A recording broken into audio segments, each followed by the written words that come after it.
Hoy la Sagrada Escritura nos presenta un texto que es fuerte porque muestra la mala intención que tenían los fariseos y los herodianos. Ellos no se llevaban.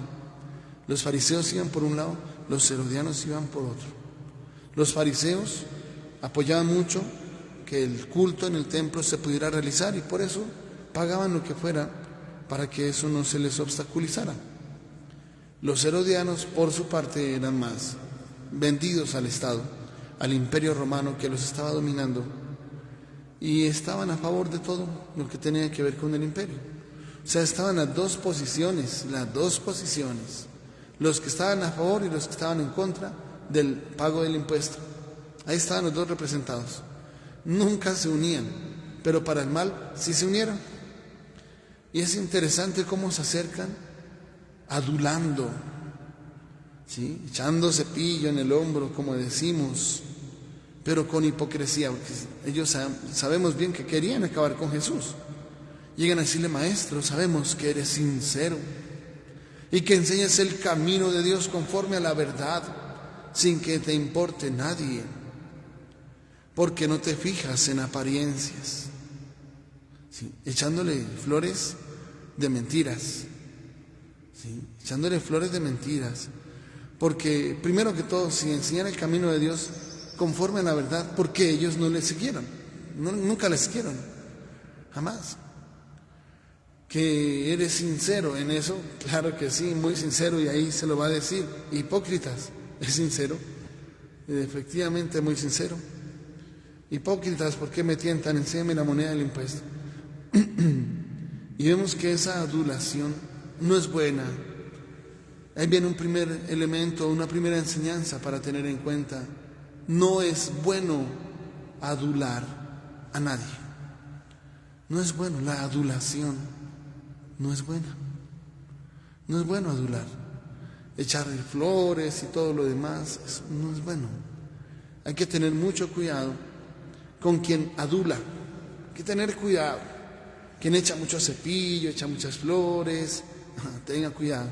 Puede ser una persona que tenga el puñal puesto en la espalda. Hay que tener mucho cuidado. Y no es bueno que nosotros mismos adulemos a nadie, hay que evitar al máximo la adulación.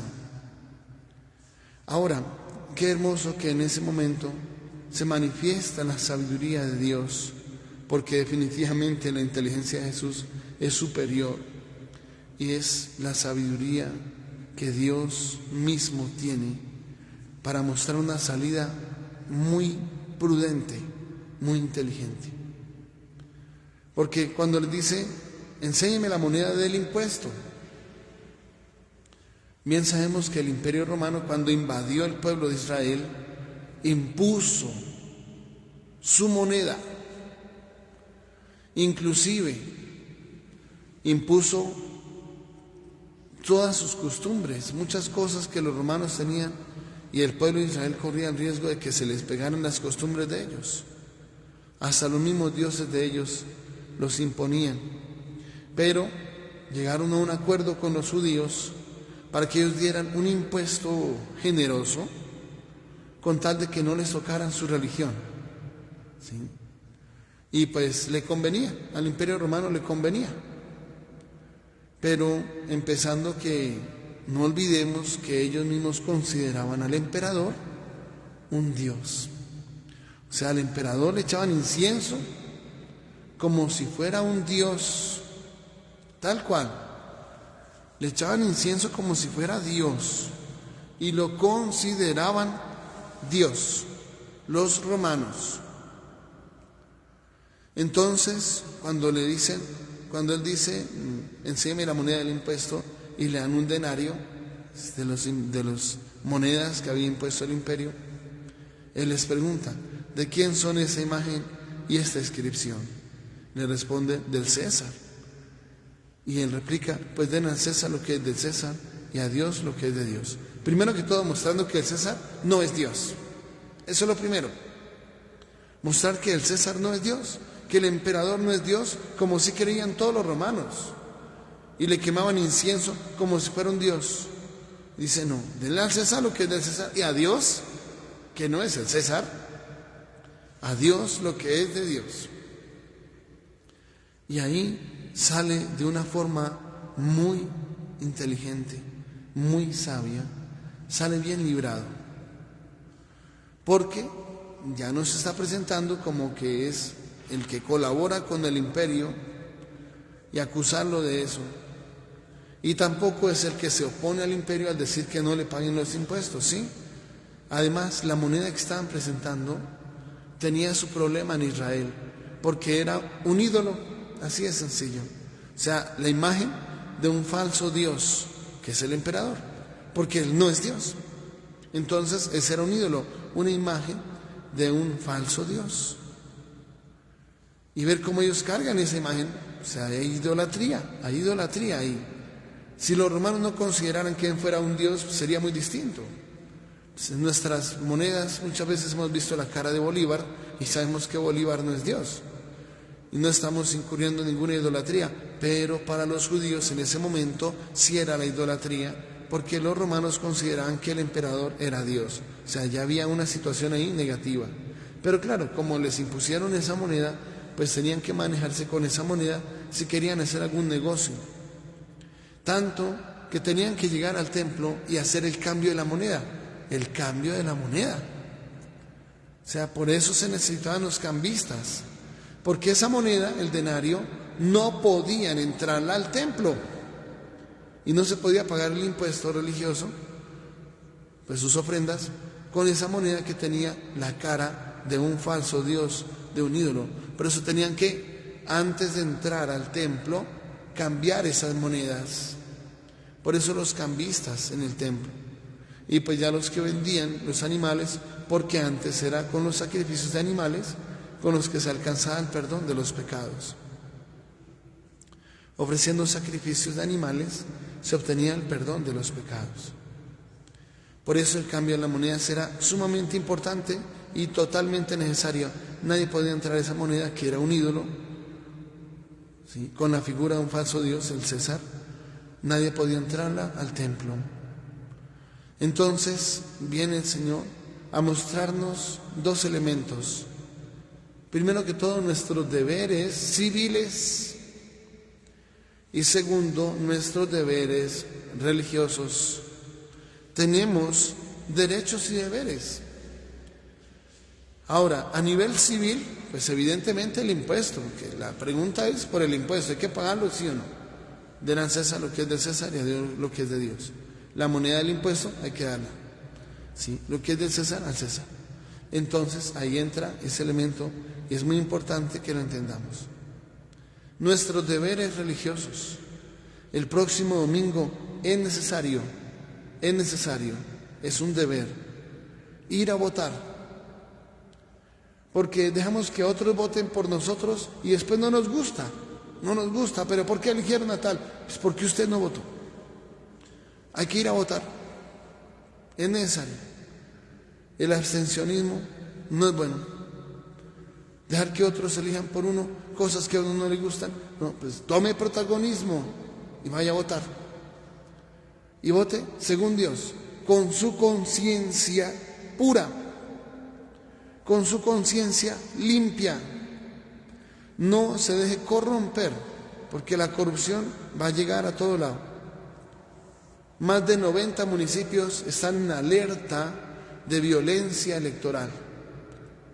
Como en alguna ocasión en Paz del Río quemaron votos y todo el asunto, y de una forma delicada. ¿Cuánto amamos el poder? ¿Qué somos capaces de hacer por llegar al poder? ¿Qué somos capaces de hacer? Tanto afán por llegar al poder. Espérese un poquito.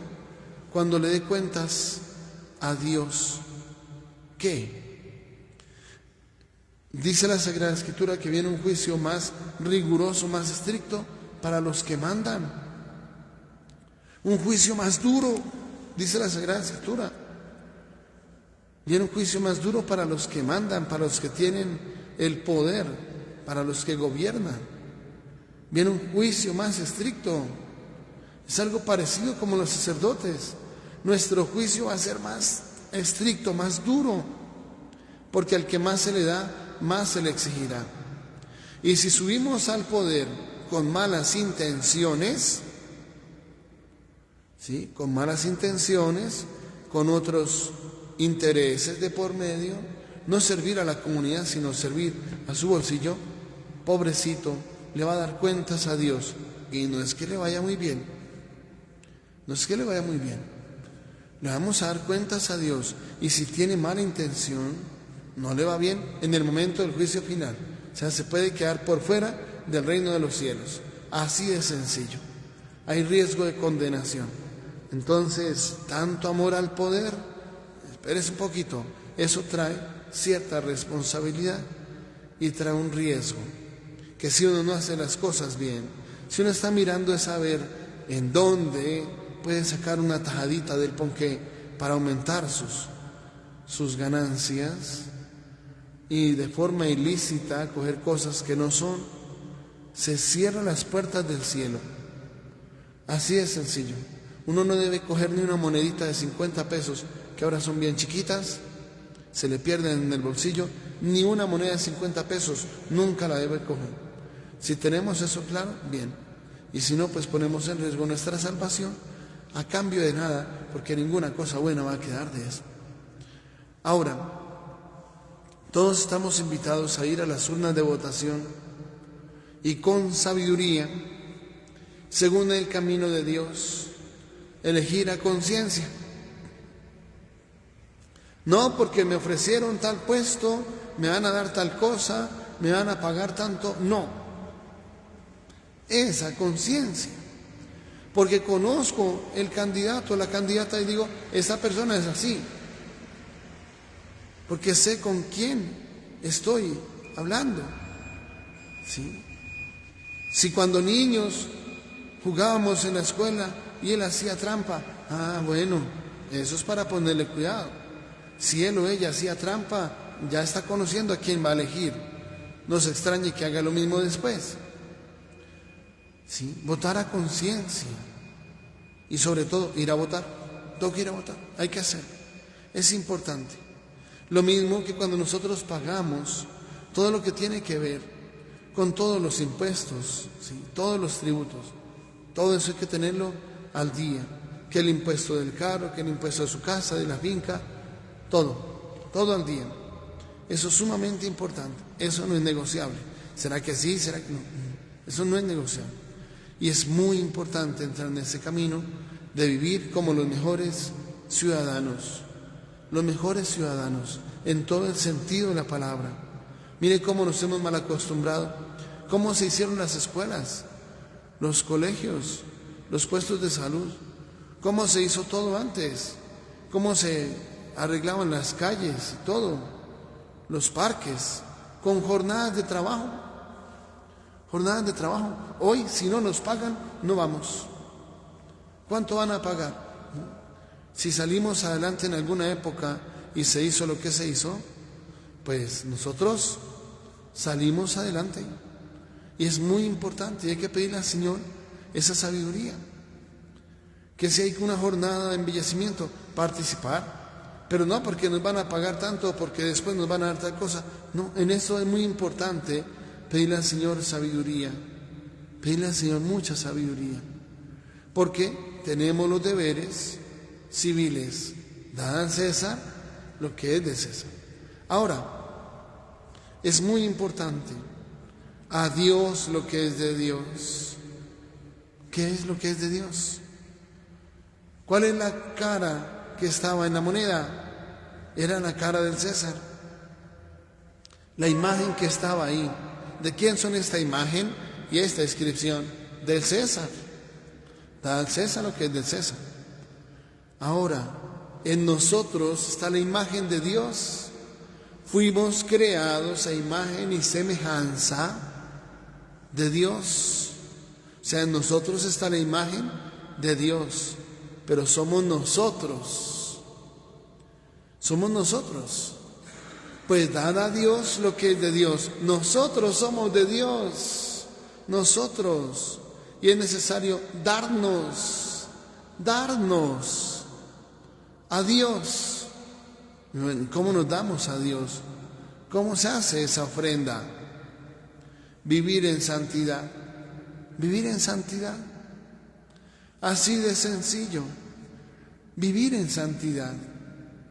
Pararnos ante Dios con nuestra conciencia pura para nuestro juicio, el día del juicio personal, que es cuando uno muere, en ese lugar donde muere, y el día del juicio universal, el juicio de las naciones. Pararnos ante Dios con la conciencia limpia, y si uno ha hecho lo que tiene que hacer, escuchar esas palabras: vengan benditos de mi Padre. Ahí entró la ofrenda para Dios. Vengan benditos de mi Padre a heredar el reino, preparado desde la creación del mundo, porque tuve hambre, me diste de comer, tuve sed, me diste de beber, estuve enfermo. Pero ¿cuándo, Señor, te dimos a ti con hambre, con sed, enfermo, peregrino en la cárcel? Cada vez que lo hicieron con estos mis humildes hermanos, conmigo lo hicieron. Entren al banquete de tu Señor. Siervo bueno y fiel, has sido fiel en lo poco, entra en el gozo de tu Señor. Entra en el gozo de tu Señor. Eso es fundamental. Entra en el gozo de tu Señor. Somos de Dios. Entremos como el trigo que es almacenado en el granero, no como la cizaña que se va a quemar en el fuego, porque solamente hay dos opciones: cielo o infierno. El purgatorio, ¿qué es? Es parte del cielo, es la antesala al cielo. Es como el zaguán en las casas antiguas. ¿Recuerdan que había la puerta que daba a la calle, daba a un pequeño pasillo, ¿sí? Un pasadizo pequeño, y había otra puerta ahí? O sea, eran dos puertas: la del zaguán que conocemos, y después la otra puerta que se abría y daba o bien al patio, y ahí alrededor estaban las habitaciones y la cocina, la sala a un ladito, ¿sí? Están en las casas antiguas, ¿recuerdan? Y que tenía ese patio grande donde ahí había generalmente un jardín bien bonito en el centro. Y esa puerta daba a ese corredor que llevaba a la sala, a la cocina, al comedor. El zaguán, ese es el purgatorio. Pero ya es dentro de la casa. O sea, no es estar en la cuerda floja, que si me salvo o me condeno. No. El purgatorio ya es estar dentro de la casa. Ya es estar dentro de la casa, o sea, ya es el cielo.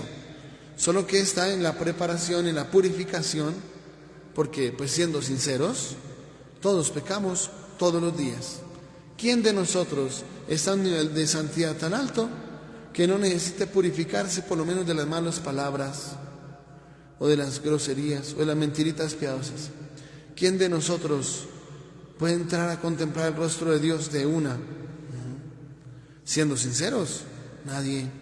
El purgatorio, si no existiera, habría que crearlo, porque no estamos totalmente puros y nada impuro puede entrar en la presencia de Dios. El purgatorio es totalmente necesario y además es bíblico.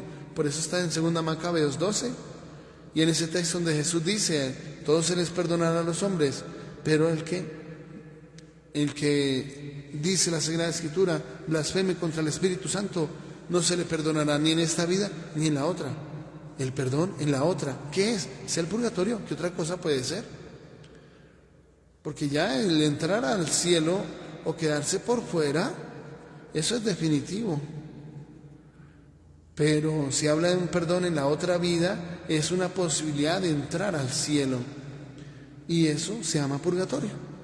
No hay de otra. Entonces, muy, muy importante saber manejar ese tema. A Dios lo que es de Dios. Nosotros, dele ese regalo a Dios, su vida, una vida santa, que Dios le mire y sonría. Pensemos hoy cómo estamos nosotros ante Dios. ¿Cómo estamos hoy ante Dios? Dios ¿se siente contento con nosotros? ¿Cuáles son nuestras obras hoy? ¿Cómo estamos ante Dios? Es un regalo del cielo. Es un regalo del cielo que nuestra vida sea grata ante Dios. Dios se siente orgulloso cada uno piense eso. ¿Dios se siente orgulloso de mí? Yo como sacerdote tengo que preguntarme eso. Dios me mira y dice, este es mi sacerdote. Este es mi sacerdote. ¿Cómo estamos hoy ante Dios? Y es un regalo del cielo poderle ofrecer a Dios una conciencia pura, una conciencia limpia, una conciencia tranquila. Tener hoy para Dios, Señor, esta es mi vida, aquí te ofrezco mi vida, este soy yo. Con todas las cosas que uno tiene. Señor, aquí estoy ante ti, este soy yo. Porque Dios sí nos conoce. Uno ante la gente puede presentar una cara, claro que sí, y tener otras cosas en el corazón, por ahí guardaditas, escondiditas, que nadie se dé cuenta, perfectamente. Pero Dios sí nos conoce por dentro. Él sí conoce nuestros más ocultos pensamientos, sentimientos y deseos, los más ocultos. Y pues caras vemos, corazones no sabemos, pero Dios sí ve el corazón. Hoy nuestra vida es una ofrenda agradable a Dios, porque la ofrenda para Dios somos nosotros mismos. Somos el regalo para Dios, pues somos imagen de Dios. A Dios lo que es de Dios, nosotros. Consagrémosle nuestras vidas, consagrémosle nuestras familias, que nuestras familias sean para Dios. Cuando el Salmo 126 dice que los hijos son como las flechas en la aljaba de un arquero, ¿sí? Tiene su arco y su flecha. Y los hijos son como flechas. Y bien sabemos que en una batalla el arquero no puede quedarse con todas sus flechas, o si no, no va a hacer nada. Tiene que lanzarlas. Pero las flechas que Dios nos dio, que son los dones de Dios, son para Dios. Y los hijos que Dios les ha concedido a ustedes son para Dios. Entonces, como flechas, láncelos hacia Dios. ¿Cómo se logra eso? Haga que sus hijos sean santos. Haciendo que sus hijos sean santos. Qué hermoso lo de Santa Isabel de Hungría. Una reina, es una reina, casada con el rey. Tuvo 8 hijos. Todos son santos canonizados de la iglesia. Todos sus 8 hijos son santos canonizados por la iglesia. Esa es la voluntad de Dios para la familia cristiana. Que sus hijos sean santos. No que sus hijos sean poderosos en este mundo y tengan mucho dinero. No. Hasta lo contrario a veces, porque en medio del ambiente del dinero podemos desviarnos facilísimos hacia el placer, hacia el poder, hacia el mismo dinero, como una especie de idolatría. Perfectamente. Y bien sabemos que cuando a un niño se le da todo lo que quiere, lo convertimos en un delincuente. Lo volvemos soberbio, orgulloso, prepotente, narcisista. Cuando le ponemos todo en bandeja de plata al niño, lo volvemos narcisista. Él termina creyendo que el mundo le debe, pero que él no le debe a nadie, que el mundo está en deuda con él, que el mundo tiene que darle todo a él. Es un error. En cambio, convertir a su hijo en un santico, hacer que su hijo sea santo, que sea correcto en todo, eso sí es fundamental. Igual que Santa Isabel de Hungría, que todos sus hijos puedan ser canonizados por la iglesia. Eso sería fabuloso. Ese es el plan de Dios. Ahora, claro, ¿eso cómo se hace? Con el ejemplo de vida, no hay de otra. ¿Cómo hace que sus hijos sean santos? Si usted no es santo, si no es santa, ¿cómo le va a exigir a sus hijos enseñarles, mijitos, vayan a misa? Si usted nunca va, nunca va a misa, nunca lo ven en el templo, nunca. Entonces, estamos ante una cosa fuerte. Si nosotros en ese ambiente no dejamos que Dios reine en el corazón y hacer que los hijitos sean santos, ¿cómo van a ser santos ellos? Porque ellos ven y aprenden. Ellos ven el ejemplo y aprenden. Un día hablaba con una señora que tiene 7 hijos. Ella lleva en unión marital, de hecho, mal llamada unión libre, más de 30 años, más de 30, como 35 años en unión marital, de hecho. Nunca ha querido casarse. No, que eso para qué, que eso no es necesario, que no sé qué. Pues hoy todos sus hijos también están en unión marital, de hecho.